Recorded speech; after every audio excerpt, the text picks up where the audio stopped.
Hi, I'm Valerie Engelhart, and in this video I am doing another mini painting, and this one is a sailboat in rough waters. I am really only using one color for this entire painting, and that is Daniel Smith Lunar Blue. I love that it granulates and you get this beautiful turquoise, but also this kind of moody indigo black color. And because I'm using hot press paper, you get a lot of these really thick textures, and it's really cool but a bit hard to manage. And I don't normally paint the ocean, so this was definitely out of my comfort zone, but I mean, isn't that part of the fun? So I squeezed out quite a bit of paint. You would think that I wouldn't need very much for a 4x6 block, but I went through a couple good squeezes from my tube. And I am just using a size 8 synthetic Mimic round brush. And I picked it because it doesn't hold too much water. I wanted lots of water control, but it is still nice and soft. So because this is monochromatic, I started with what I intend to be the sky, painting it with more water than paint, and then in the foreground, going really thick, just like super thick tube paint, and then introducing water to create movement and texture and flow. But this technique works pretty well when using a larger piece of paper because the paint has more room, the water has more room to move. On 4x6, this is tiny, this is a mini painting.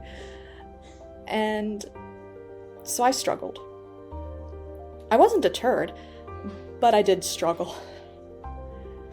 So there's a lot of put down color, put things at an angle, let it sit for a bit and let it be.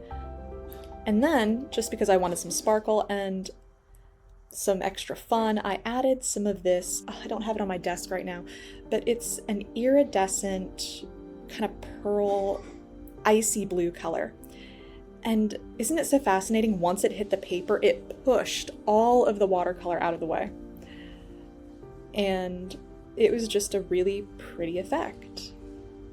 And I got that for my birthday like 2 years ago and had never used it. One of the things I like about doing these mini paintings is that they are perfect for experimenting with other materials. But that ink pushed too much of the watercolor, so now I'm going back in with watercolor.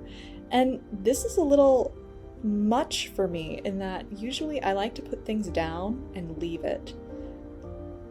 But this first wash, is the majority of the piece. Most of my time was trying to get texture effects in the water and getting a sense of flow, but without overwhelming the sky area, because I do want room to put in a sailboat.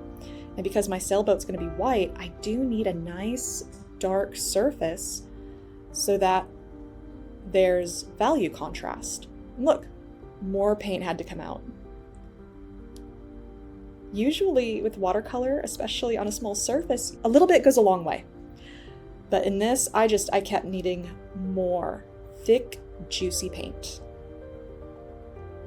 Though I will say, for the effect I got at the end, totally worth it. It can be scary using so much paint, especially this is artist grade paint. It's not cheap. And there's often a fear of wasting supplies. But watercolor is only wasted if it stays in the tube. What matters is learning and getting the effect you want. And if that means you gotta squeeze out a lot of paint, do it. So now I'm going in with a synthetic brush. This one's a little stiffer, and I'm trying to create the illusion of waves, like that they're crashing. I'm not sure how I'm feeling about it. And I want to create this texture that I want, but I don't do water very often, so it's kind of a foreign concept to me. I'm going through, I'm also using some granulation fluid, trying to get even more texture out of this. And I've turned it upside down so that some of the water goes into the sky, you know, like a sea spray. And hindsight is 2020, I probably should have left it alone at this point. This probably would have been perfect as it was. One thing about these small blocks is whenever you cut the paper off, the glue on the side stays, and I should probably go get like a razor blade and cut that off because the paint gets caught in that glue flap and it can create unwanted textures. So yeah, looking back, I really should do that. Because I've got 3 more mini paintings to do after this one. Oh, it's so cool watching this and seeing all of these textures forming, the flow of the water and the granulation. You can get really great paintings with just a single color. All right, so now it has dried. And I am going in with some white gouache this time and painting just the side of the sailboat.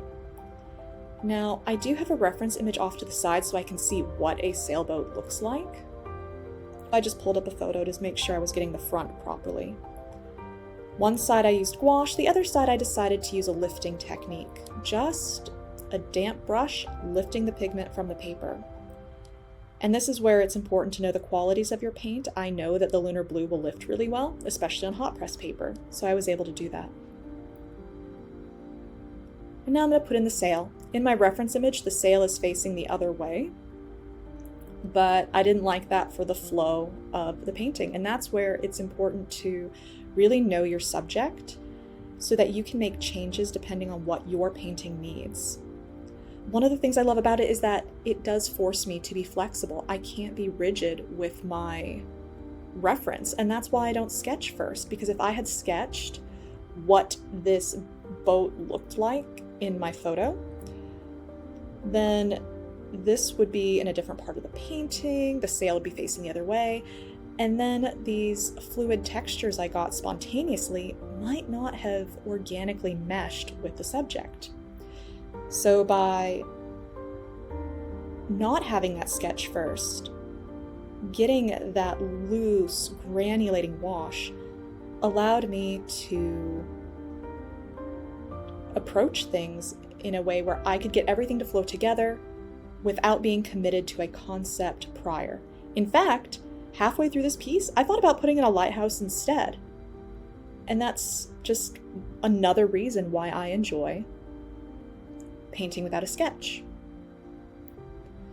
And it looks like I lost footage of putting in the mast, but all I did was stamp a palette knife in the paint and then boop, stick it on the paper real quick. So anyway, thank you so much for watching. If you enjoyed this video, press like so I know to make more like this, and if you want to see more, subscribe because I make videos every Thursday. Thanks so much for watching. I'll see you next time. Bye!